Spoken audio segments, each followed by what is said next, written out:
This edition of the Ridley Report is brought to you by OpenCurrency.com. I own some. OpenCurrency.com. Well, the feds are at it again, and as is sometimes the case, they're finding opposition from the state government in New Hampshire. According to LancasterFarming.com, a Northeast farming website, the feds want to start forcing more ethanol into gasoline. Well, of course, this has a lot of people upset in New Hampshire as well as other places, but in New Hampshire, what they're considering doing, there's a state rep, his name is David Campbell, and what he wants to do is ban corn-based ethanol from being blended into gasoline under federal mandates. He wants to ban that from being sold in New Hampshire. Now, while I don't support bans on selling much of anything, I think Campbell's heart is in the right place. He has drafted a bill which would prohibit the sale of gasoline containing ethanol, and the idea is that ethanol, the more of it you put into gasoline, the more unfriendly that gasoline becomes for two-cycle engines. It becomes unfriendly for things like chainsaws, boat motors, that sort of thing. And there are safety concerns if you start having problems with chainsaw motors or boat motors, especially if you have a boat that goes out, a motor that goes out while you're deep in a lake, or if you have a chainsaw that comes on when it's not supposed to.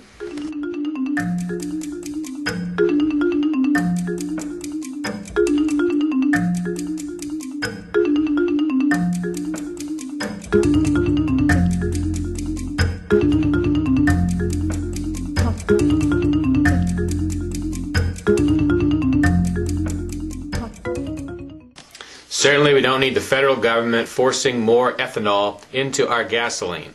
On the other hand, I have a couple pieces of advice for Representative Campbell if he wants to get the support of the citizen liberty lobby on this issue. Take some of the force out of this bill. Find some other way to get what you want. You shouldn't ban people from selling or buying ethanol blends. Maybe just make it illegal for the feds to force it down people's throats. That type of bill that doesn't use force, but that prevents force, will get more support from everyone. That way you're simply opposing federal aggression. A good bill does not involve bossing harmless businessmen around. It doesn't involve new expenses to taxpayers. Now, if there's a case of fraud where somebody is selling ethanol as gasoline, there are already laws in the books against fraud.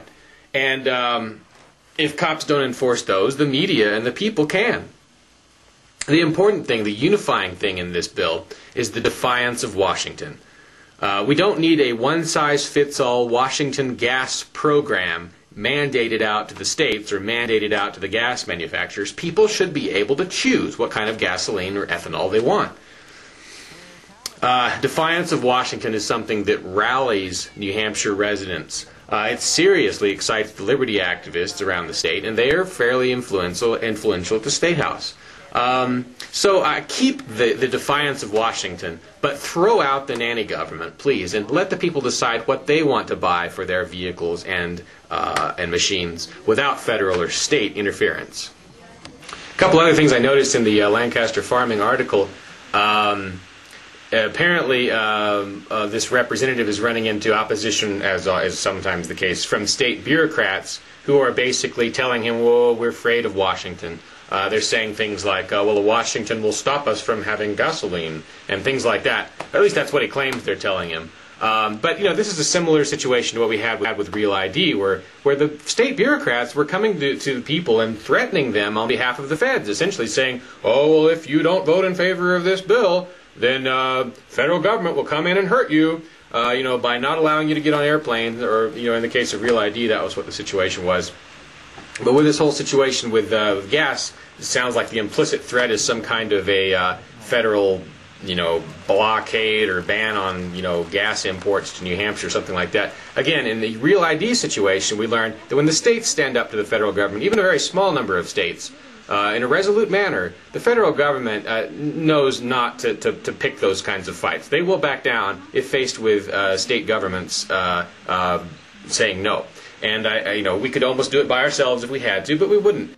So that's about all I have to say about that. We'll see what happens with this interesting bill. It's Dave Ridley signing off for RidleyReport.com. It's December 27, 2008. The Liberty Dollar. The Freedom Mint. All precious metal currencies linked by a common standard. It's called the American Open Currency Standard. Find out more and trade in your unbacked paper money for tradable precious metal. OpenCurrency.com. I own some. OpenCurrency.com.